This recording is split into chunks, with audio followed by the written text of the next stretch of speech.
तो नमस्कार, आप देख रहे हैं जी मॉर्निंग और मैं आपके साथ नसीम सिद्दीकी हूँ। इस समय बात हो रही है लाउड स्पीकर पर, बात हो रही है अतिक्रमण पर, बात हो रही है यहाँ पर जो रुपए लुढ़क गया है, लेकिन बात रोजगार की, शिक्षा की और इस समय बढ़ती महंगाई पे नहीं हो रही है। इन्हीं मुद्दों को लेकर क्योंकि गोदी मीडिया इन चीजों को नहीं दिखा रही है। अब क्या कारणवश है वो सब जानते हैं और बखूबी आराम से सबको पता है किन कारणवश नहीं ये सब मुद्दे नहीं दिखाए जा रहे हैं, दबाए जा रहे हैं। लेकिन हम ना तो कल शांत थे ना आज शांत होंगे। जो मुद्दे जनता से जुड़े हुए हैं वो नेता सत्ता पक्ष से जो पूछे जाते हैं, जो अधिकार होते हैं पूछने के मीडिया के, वो काम हम जरूर करके दिखाएंगे। उरई से शफीक उर रहमान कस्बी जी जो कि शायर है, बेहतरीन शायरी से लोगों का दिल जीत लेते हैं। वहीं कोंच के सुनील लोहिया जी हैं, भाजपा के पदाधिकारी जो उरई से पहले मैंने बताया शफीक उर रहमान जी वो सपा से हैं। भाजपा से जो सुनील लोहिया जी का नाम लिया है, बहुत ही बेहतरीन लफ्जों वाले नेता माने जाते हैं, अच्छा ज्ञान रखते हैं। लेकिन उनका क्या ज्ञान इस बढ़ती महंगाई बेरोजगारी पर काम करेगा, आंकड़े काम करेंगे? तो पहले तो आप दोनों लोगों को हमारे चैनल में बहुत बहुत स्वागत है। शुक्रिया भाई। अच्छा, चलिए तो शुरुआत करते हैं। पहले सवाल उठना जरूरी है तो सपा के ओर चलते हैं, शफीक उर रहमान जी के पास। पहले उनसे एक शायरी सुनेंगे, पर उसके बाद अपनी दिलचस्प जो बातें हैं, जो जनता की बातें, मुद्दों की बातें, क्योंकि मीडिया और नेता ही है जो जनता की बातें, मुद्दे उठाता है। तो आप एक पहले छोटी सी मुझे शायरी सुना दीजिए जिससे आज का दिन बन जाए। जी बहुत बहुत शुक्रिया भाई नसीम, आपने जो मौका दिया है। मैं जो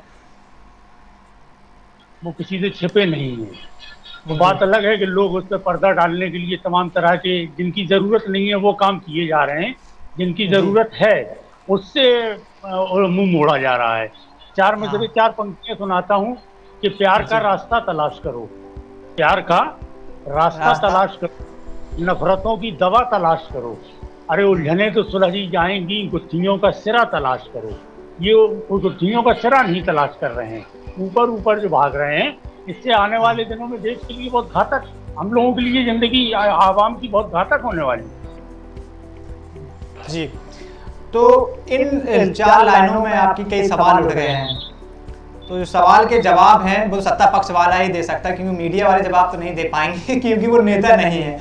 तो सुनील लोहिया जी, तो जो बीज बोया जा रहा है नफरत का, देश को कहा जाता है भाजपा के नेताओं की ओर से कि हम एक नई राजनीति कर रहे हैं या ऐसी राजनीति कर रहे हैं जिससे आने वाला देश बदल जाएगा। आखिर कौन सी राजनीति करी जा रही है, कौन सा ये बीज बोया जा रहा है? हेलो, हाँ जी, आवाज आ रही है? हाँ जी, आवाज आ रही है। तो सवाल ये है जी जी, तो मैं गुड मॉर्निंग चैनल का हार्दिक स्वागत करता हूं और आदरणीय नसीम सिद्दीकी साहब का, है ना जी, और कोच संवाददाता आदरणीय जान मोहम्मद और मीडिया मित्र मेरे संतोष, सभी मित्रों का स्वागत करते हुए हमारे साथ जुड़े शफीक उर रहमान जी का भी मैं स्वागत करता हूं। आप सबसे रूबरू होने का चैनल के माध्यम से मैं शुभ अवसर प्राप्त हुआ, है ना। अब बताइए आप, जो नफरत का बीज बोया जा रहा है आखिर किस और देश ले जाया जा रहा है? बात करी थी हम अलग कर दिखाएंगे, हम वो कर दिखाएंगे जो इतिहास में नहीं हुआ था। क्या इसी खेती की बात करी थी जो आज बोई जा रही है? नहीं, मीडिया मित्र और आप सभी चैनल के माध्यम से आग्रह है कि माननीय मोदी जी सबका साथ, सबका विश्वास और सबका विकास की बात लेकर के संपूर्ण भारतवर्षियों की चिंता कर रहे हैं।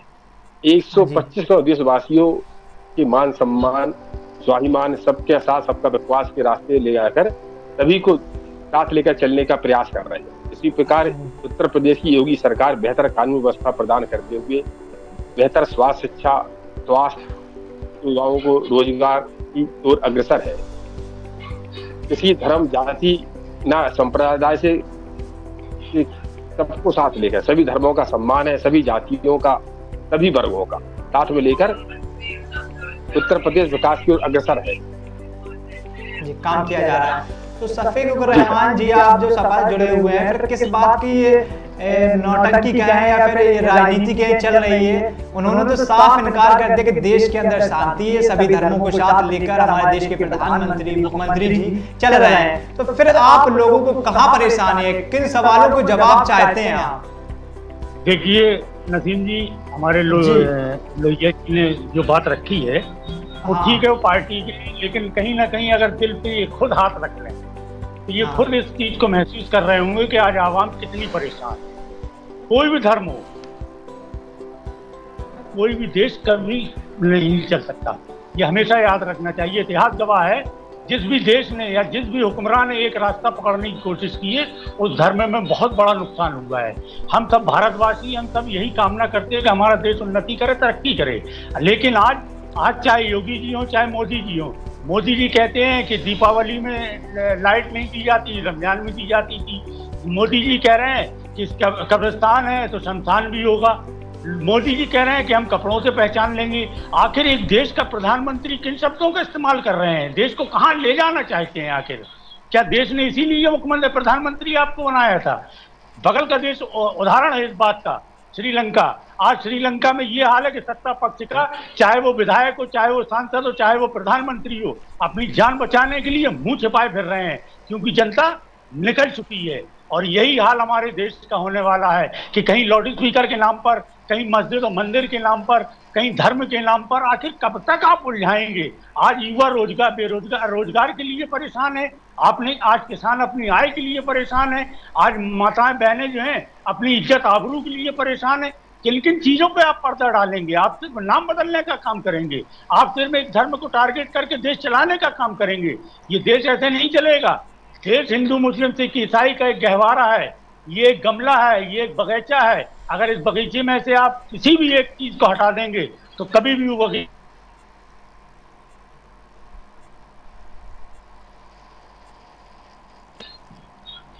मैं तो हमेशा कहता हूं कि टूटे दिल भी मिल जाएंगे, हाथ में लेकर हाथ चलो। आदरणीय हमारे बहुत अच्छे मित्र हैं लोहिया जी, दो पंक्तियां उन्हीं को सुनाता हूं कि टूटे दिल भी मिल जाएंगे, हाथ में लेकर हाथ चलो। मोड़ तलक है एक सा रास्ता, मोड़ तलक तो साथ चलो। आप हमारे साथ मोड़ तलक, आप हमारे साथ मंजिल तक चलेंगे। वो मंजिल होगी देश में अमन और सुकून की, नफरत की नहीं होगी। नफरत बंद कर दीजिए। और आज एक चीज और हम लोग देख रहे हैं कि कम से कम 80% मीडिया आज जो चाह रहा है सिर्फ एक, आज शाम को 6-5 बजते हैं और दुकानें सज जाती हैं। और क्या सिर्फ ये नाम बदलना है, यहाँ हनुमान चालीसा पढ़ना है, ये तेजालय था, ये फलाना है, ये ठिकाना है? आखिर क्या करना चाह रहे हो? देश की युवा ने इसलिए आपको सत्ता दी है? नहीं, देश की युवा ने दी थी इन हाथों को रोजगार के लिए। देश ने सत्ता आपको दी थी, किसानों ने सत्ता आपको दी थी, उनको कम से कम उनको 2 वक्त की रोटी मिल जाए। आज मजदूरों के, गरीबों के घर उजाड़े जा रहे हैं। अरे आप उजाड़िए अगर वो ना जाएंगे, लेकिन कहीं ना कहीं उन्हें सर छपाने की उन्हें जगह दीजिए पहले, तब आप किसी का घर उजाड़ सकते हैं। जी जी, सुनील लोहिया जी, हम आपके पास आएंगे पहले, लेकिन 2 लफ्ज हम भी कहेंगे कि जो शुरुआत में गस्पी जी ने कहा था कि देश का प्रधानमंत्री आखिर सबका प्रधानमंत्री होता है या नहीं होता है, लेकिन हमने जो पढ़ा लिखा, संपूर्ण भारत का वो प्रधानमंत्री होता है। उसकी भाषा, तहजीब, लहजीब, जो चीज होती है संपूर्ण भारत के वासियों के लिए होती है, देश हित के लिए होती है। ये उनका आरोप है, मैं इस आरोप को स्वीकार नहीं करता हूँ। आप इस पर जवाब देंगे, आप बताएंगे जो उन्होंने आरोप लगाया कि एक तरफा आखिर क्या चल रहा है। ये आदरणीय सफी रहमान साहब ने अभी जो कहा, मैं उनका खंडन करता हूँ। एक्चुअली सियासत में आरोप प्रत्यारोप लगाने का एक सिलसिला है। विपक्ष का काम ही आरोप प्रत्यारोप होता है ना? तो वो अपने दलों की नीति के अंतर्गत वो आरोप लगा रहे हैं, लेकिन भारत के यशस्वी प्रधानमंत्री सभी भारतवासियों को साथ में लेकर, आप मित्र बताइए, क्या 40 लाख प्रधानमंत्री आवास योजना स्वीकृत की गई? ये सभी दलों को दी गई। इसमें ना ये देखा गया है किस जाति का है, किस वर्ग का है, सभी पात्रों को आवास दिए जा रहे हैं। 80 करोड़ लोगों को खाद्यान्न वितरण किया गया है निःशुल्क रूप से, सभी धर्मों को दिया जा रहा है। इसमें कभी कोई भेदभाव नहीं किया जा रहा है। जो भी सरकार की योजना है सभी धर्मों, सभी वर्गों के लिए है, कभी कोई भेदभाव नहीं किया जा रहा है। भारतवासी संपूर्ण भारत की चिंता करते हुए माननीय प्रधानमंत्री योजनाओं के क्रियान्वयन कर रहे हैं। उत्तर प्रदेश के यशस्वी मुख्यमंत्री सभी धर्मों को लेकर के साथ चल करके स्वास्थ्य सेवाएं बेहतर कर रहे हैं। 33 नई मेडिकल कॉलेज दिए अभी माननीय योगी जी ने। हर जिले को एक मेडिकल कॉलेज देने का प्रयास करें, इसमें सबका इलाज होगा। 33 नए इंजीनियरिंग कॉलेज की स्थापना की जा रही है युवाओं के लिए। 1 लाख अभी सृजन किया गया है रोजगार। सभी जो भर्ती बोर्ड है उनको आदेशित कर दिया गया है कि 100 दिन के अंदर 1 लाख भर्ती का विज्ञापन जारी करें, युवाओं को रोजगार उपलब्ध कराएं। सभी धर्मों को आवेदन करने का मौका मिल रहा है। ये तो सियासत में आरोप प्रत्यारोप का मित्र दौर चलता ही रहता है। मैं कह रहा हूँ बहुत बढ़िया बात कही आपने बहुत बढ़िया बात कही। मैं खुद एक कोटे में खड़ा था। प्रधानमंत्री भारत का मान विश्व में बढ़े इसकी ओर अग्रसर है। भारत बना परम वैभव पहुंचे, इस ओर संपूर्ण भारतवासियों को लेकर के दुनिया के देशों में भारत का मान बढ़ाने का कार्य कर रहे हैं। जी नहीं, ये बात रखी है आपने मेडिकल और अस्पतालों की बात की है। मैं आपसे कह रहा हूँ मित्र, कभी आइए मेरे साथ कहीं नहीं जिला अस्पताल चलिए, देखिए कि जिला अस्पताल की हालत क्या है। दूसरी बार तो आपको सरकार दी है हम लोगों ने, दूसरी बार आपकी योगी उत्तर प्रदेश के मुख्यमंत्री बने हैं, उसके बाद भी नहीं सुधरी है। आज भी बाहर की कोई भी मरीज जाता है, सिर्फ एक ही चीज है, झांसी जाइए या कानपुर जाइए, दवाएं नहीं है मेडिकल अस्पतालों में, ऑपरेशन के लिए सर्जन नहीं है, देखने के लिए डॉक्टर नहीं है। क्या व्यवस्थाएं सुधारी हैं? क्या करना चाह रहे हैं? सिर्फ कागजों पर, सिर्फ घोषणाएं होंगी। आज पता चला नौकरी निकलती है, पर्चा पहले लीक हो जाता है। कौन सी पॉलिसी चल रही है ये? बेरोजगार अपने को नौजवान ठगा सा महसूस करता है जब वो घर से पैसे लेकर फॉर्म भरता है, ये करता है, वहां से किराया खर्च करके पोलिंग स्टेशन अपने एग्जाम स्टेशन पहुंचता है, वहां पता चलता है पर्चा लीक हो गया। एक नहीं, लगातार लीक हो रहे हैं। आखिर क्यों खिलवाड़ किया जा रहा है नौजवानों के साथ? उसके बाद कह रहे हैं कि विकास हो रहा है। कहाँ हो रहा है विकास? विकास कहाँ हो रहा है? विकास को ही ढूंढा जा रहा है। आखिर ये विकास नाम है कहाँ? विकास को पूरे उत्तर प्रदेश में, पूरे देश में ढूंढ रहा है विकास। आप कहते हैं 80 करोड़ लोगों को हमने खाद्यान्न दिया, तो इसका मतलब 2014 के बाद इतनी बेरोजगारी बढ़ गई कि 80 करोड़ लोग गरीब हो गए। देश के 120 करोड़ में 80 करोड़ लोग गरीब हो गए। कोरोना काल किसने नहीं देखा? क्या हालत थी? कस्बी जी, आप ही लोग तो आरोप लगाते कि चंद लोगों को अमीर कर दिया। तो अब जब चंद लोग अमीर होंगे, कुछ लोग तो गरीब होंगे, इसमें बुराई क्या है?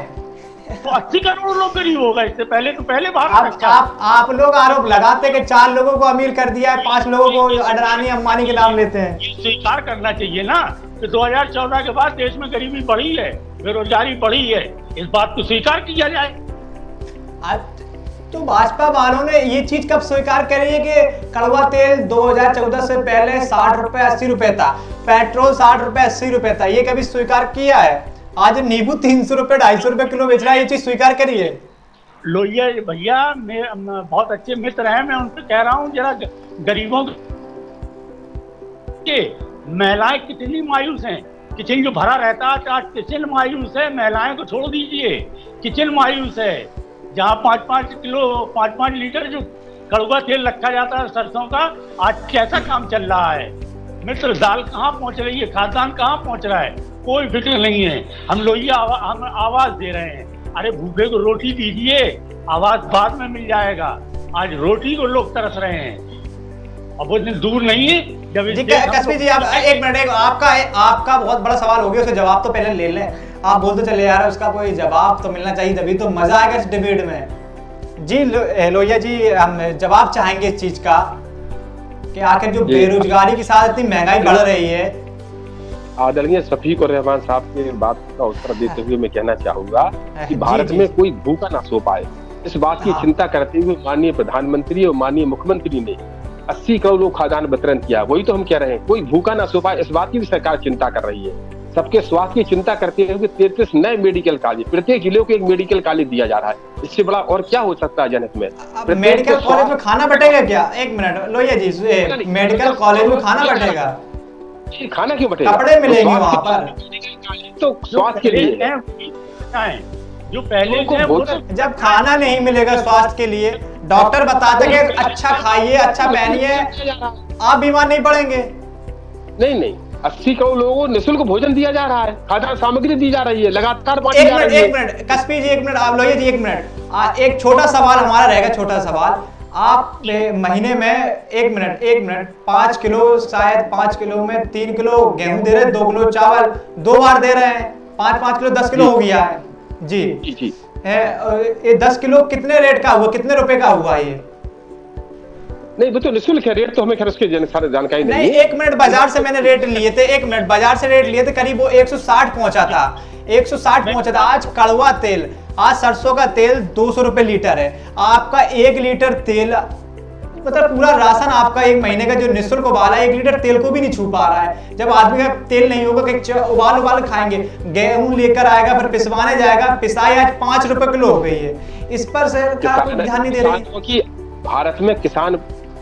आप 1 मिनट लोहिया जी, 1 मिनट, आप मुद्दे से भटक रहे हैं, मुद्दे से भटक रहे हैं। हम किसानों की बात कर लेंगे, हम रोजगार की बात कर लेंगे, आप कर रहे हैं, आप महंगाई की बात कर रहे हैं, उसी पे आ रहे हैं। हाँ जी, महंगाई की बात पे आ रहे हैं, आप उसी कह रहे हैं। भारत जो है कृषि प्रधान देश है, किसानों की आय दोगुनी हो, इसलिए जो है गेहूं भी बेहतर उचित मूल्य पे बिक रहा है, सरसों भी उचित मूल्य पे बिक रही है, ठीक है ना।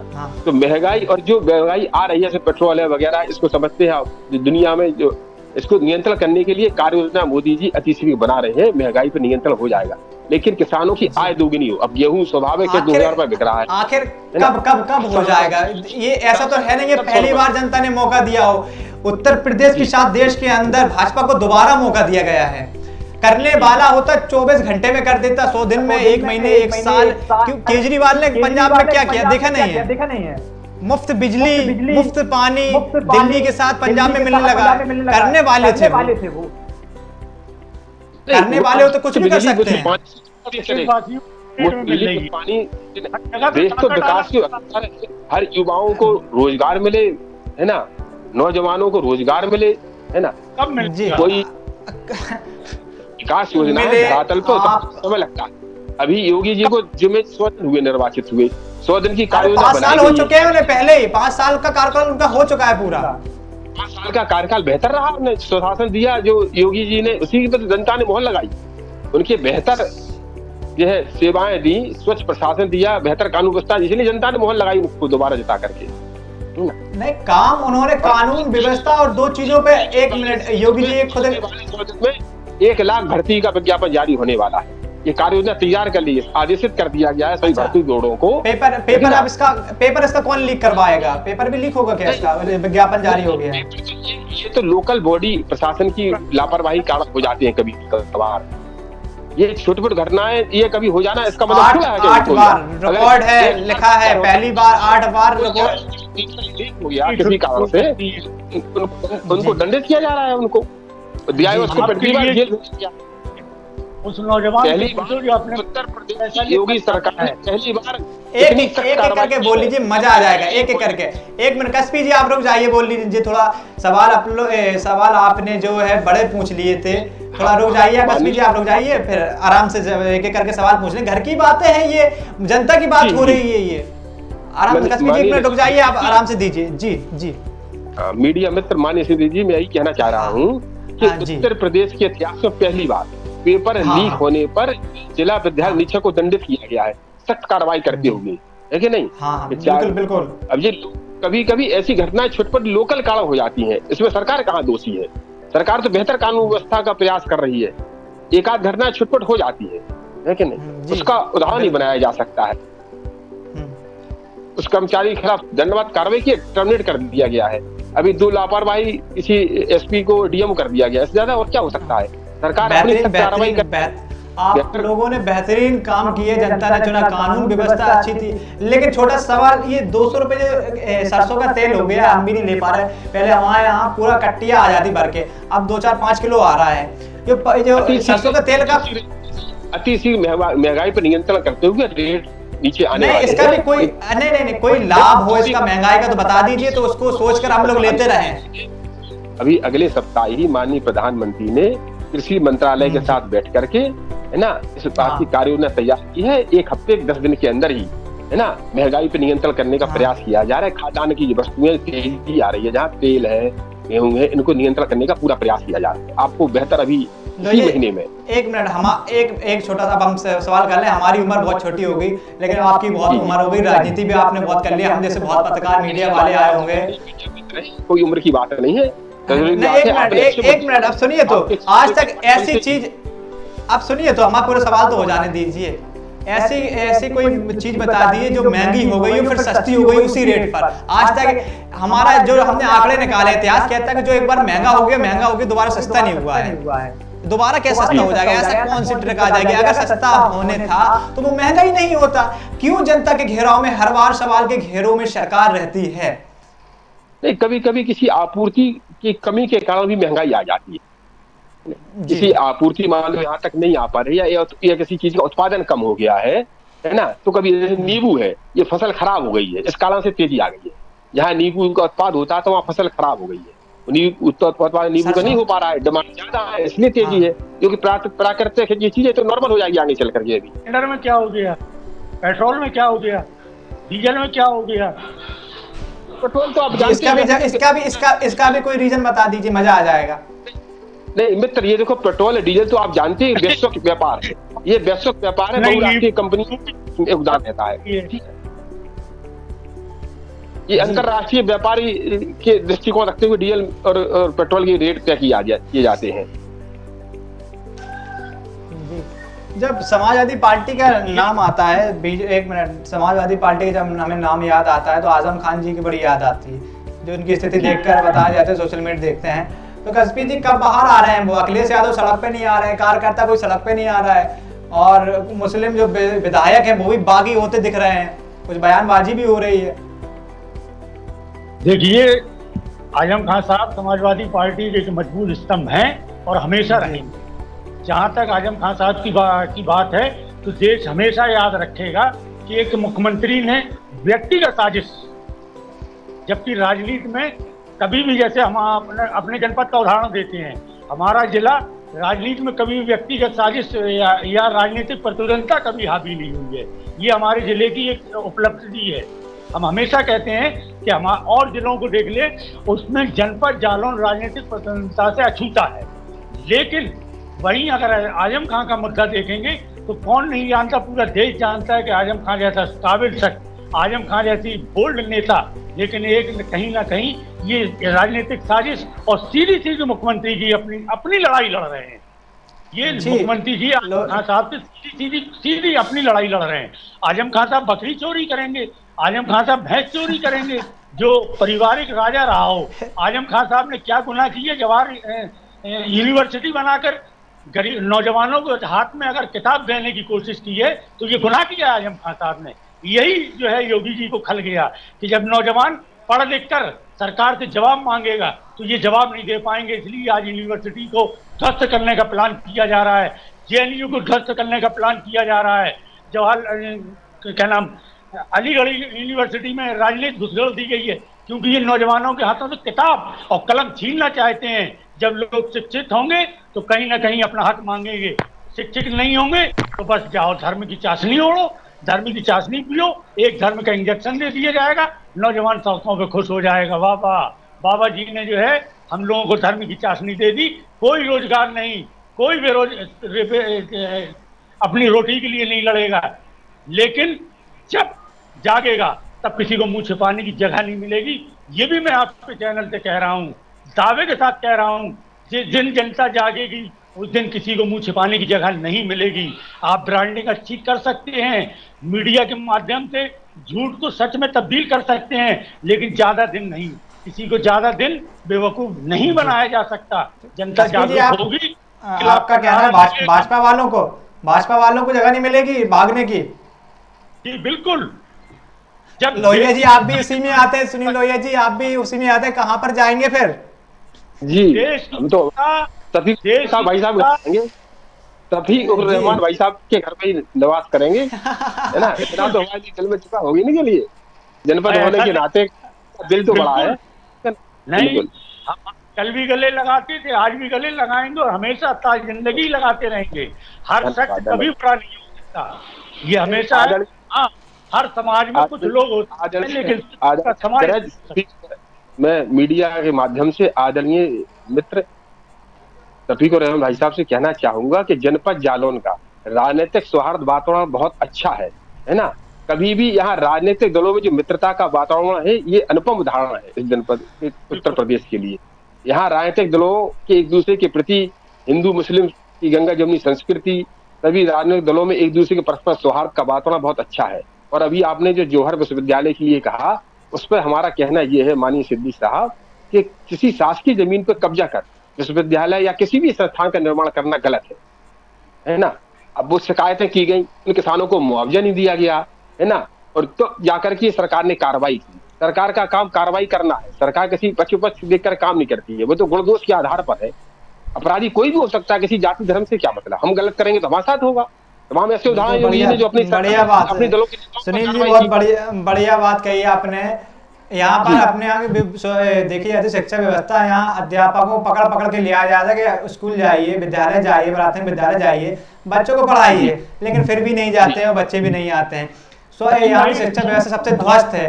अगर कोई वहां पर फ्री में निःशुल्क अगर शिक्षा दे रहा था, सरकारी जमीन थी, मानवता के लिए थोड़ा रहम कर लेते, सरकार के अंडर में ले लेते वो। नहीं नसीम भाई, एक्चुअली ये था नसीम भाई कि किसी विद्यालय में अगर शिक्षा वातावरण नहीं बन पा रहा हो, किसी विद्यालय में टीचर नहीं जा रहा, तो प्रश्न बताइए आप, कल उससे शिकायत करके इस विद्यालय में कार्रवाई कराई जाएगी उस शिक्षा के खिलाफ। शिक्षा का तो आप एक मिनट, आप या आपके भाजपा के नेता हमारे साथ मेडिकल कॉलेज चलिए, जिला अस्पताल चलिए, स्वास्थ्य मतलब जहां जितने विभाग हैं आप मेरे साथ चलिए। आप हम मेडिकल जब पहुंचते हैं यहाँ पर मेडिकल कॉलेज, तो ऐसे देखते हैं मतलब अछूते लोग आ गए हों, बहुत गरीब बड़े बेकार लोग आ गए हों। डॉक्टर पूछता तो नहीं, कर्मचारी भगा देते हैं, वही रहिए, ये क्या कर रहे हैं, ये कैसे घुसिया है, ऐसे अछूता व्यवहार किया जाता है। कभी जाना, बड़ा मजा आता है वहां देखने में कि किस तरह की मानसिकता हो गई है। उन पढ़े लिखों से हमारे यहाँ के अनपढ़ बहुत बेहतरीन है, मानवता है, बैठालते हैं। सिद्दीक साहब, मैं आपसे आग्रह कर रहा हूँ, मैं भाजपा का बहुत छोटा सा कार्यकर्ता हूँ, है ना, दल विचारधारा है हमारी, है नहीं। कोई भी व्यक्ति मेडिकल का जाए, किसी जाति धर्म का है, उसका इलाज होना चाहिए। अगर इसमें कोई कोताही बरत रहे हैं डॉक्टर, तो आप विश्वास मानिए उसके खिलाफ सख्त कार्रवाई कराई जाएगी। कल आप अकेले जाइए और हमें वीडियो दीजिए किस मेडिकल कॉलेज में कौन सा डॉक्टर लापरवाही कर रहा है, जिला चिकित्सालय में कौन सा डॉक्टर लापरवाही कर रहा है। सुनिश्चित रूप से आप मानिए, आपका भाई सुनिश्चित शिकायत कर कार्रवाई कराएगा। बढ़िया बढ़िया। आपने एक बात कही वो मुझे बड़ी भा गई है कि भाजपा एक विचारधारा है, ये हकीकत है। भाजपा को ये लोग कमजोर स्थिति में देखते हैं, बताते हैं बहुत मजबूत विपक्ष है, आपसी में लड़ बैठते हैं। आपसी में जब घर में जब कलह होगा तो कहां से मजबूती आ जाएगी। भाजपा, ये बात आपने वो सटीक कही है कि भाजपा एक ऐसी मजबूत विचारधारा है जिसको कोई खत्म किया ही नहीं जा सकता है। कमजोर जरूर हो सकती है लेकिन खत्म नहीं किया जा सकता। हमारी विचारधारा है, हम उस दल के प्रति प्रतिबद्ध है जो सांस्कृतिक और राष्ट्रवाद की ओर अग्रसर है। भाजपा एक्चुअली राष्ट्र के लिए काम कर रही है, इसलिए भाजपा में है। जो दल राष्ट्र की बात करेगा उसके लिए विचार कर सकते हैं, ये कोई आवश्यक थोड़ी है कि हम कोई प्रतिबद्ध है। राष्ट्रीय वातावरण जिसको राष्ट्रीय महत्व हो, भाजपा तो राष्ट्रीय हितों की चिंता कर रही है। कस्बी जी, कब इस तरह के आप लोग विचारधारा के इस तरह की मजबूती लाएंगे? समाजवादी पार्टी में जनपदी में इतनी फूटन है, जिला अध्यक्ष इतने गंभीर आरोप लग रहे हैं, ये बुढ़ापे पर अब राजनीति नहीं कर पा रहे हैं, निकल नहीं रहे हैं, युवा टूटते जा रहे हैं, जो जुड़े हुए लोग हैं वो अन्य पार्टी के रुझान कर रहे हैं। आखिर कब मजबूती आएगी इस तरह सपा बसपा या अन्य पार्टियों में? आपकी अगर बात कर लें तो कब मजबूती आएगी? ऐसा नहीं लगता है नहीं आ पाई मजबूती? आप लोग बात करते हैं लेकिन मुद्दे उठा नहीं पाते हैं। समाजवादी पार्टी हमेशा दलितों, शोषित समाज, किसान हो, छात्र हो, नौजवान हो, हमेशा उत्तर प्रदेश की सड़कों पर उतरी है और हमेशा उतरती रहेगी। आदरणीय अखिलेश जी कभी भी खामोश नहीं बैठने वाले हैं। जहाँ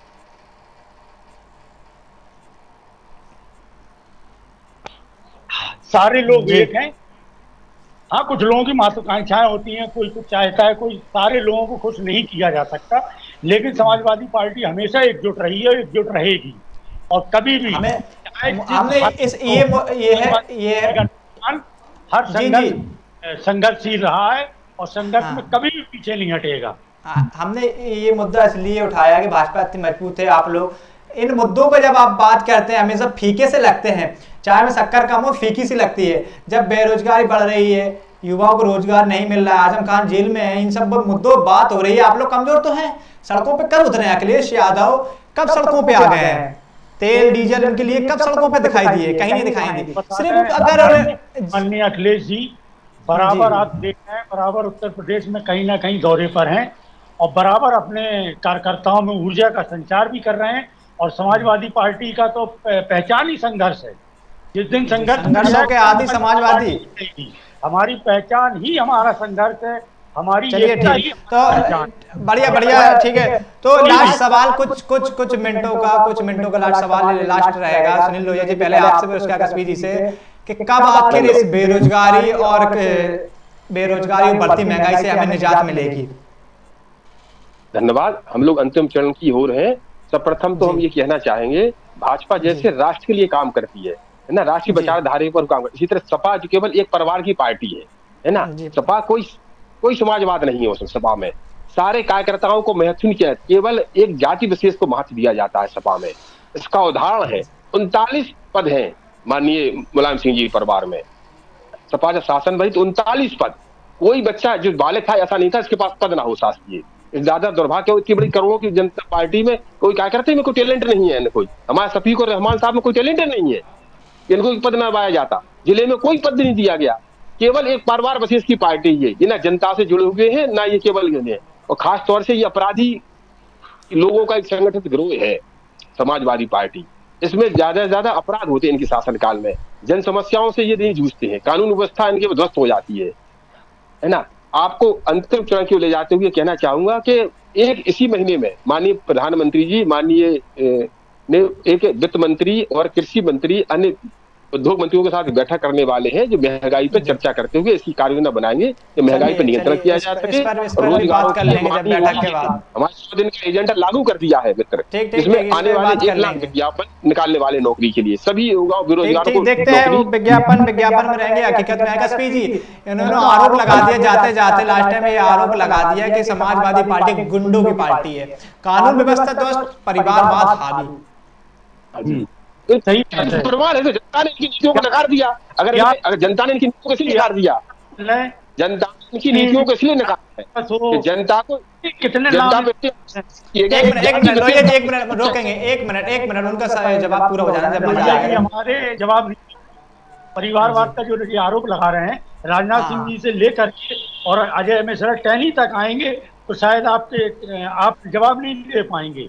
आरोप लगाना बहुत आसान है, और समाजवादी पार्टी में जितना समाजवाद है उतना किसी भी पार्टी में नहीं हो सकता। मेरा चैलेंज है, समाजवादी पार्टी ने कभी भी एक समाज की राजनीति नहीं की है। हाँ, भारतीय जनता पार्टी जरूर एक समाज एक धर्म की राजनीति करके देश को तोड़ने का काम कर रही है। भारतीय जनता पार्टी के टाइम में दो चीजें बहुत तेजी से बढ़ी हैं। एक ब्रांडिंग बहुत अच्छी की जा रही है, और एक झूठ। दो चीजों ने इस देश में प्रगति की है, एक ब्रांडिंग ने, एक झूठ ने। झूठ को इतनी तेजी से इतनी सफाई से परोसा जा रहा है कि आज सीधा साधा भोला वाला आदमी उसी को सच मान ले रहा है, और आने वाले दिनों में यही रोटी मानी जाएगी। चलिए ठीक है, अगली डिबेट इसी सवाल पर होगी, झूठ पर। जी अगली जो डिबेट के पास कुछ भी नहीं है, सिर्फ और सिर्फ झूठ। ठीक, अगली डिबेट सिर्फ इसी सवाल पर जवाब पे होगी, झूठ। आखिर इतना झूठ कैसे बोल लिया जाता है। धन्यवाद, बने रहिए हमारे साथ, तो देखते रहिए जी मॉर्निंग।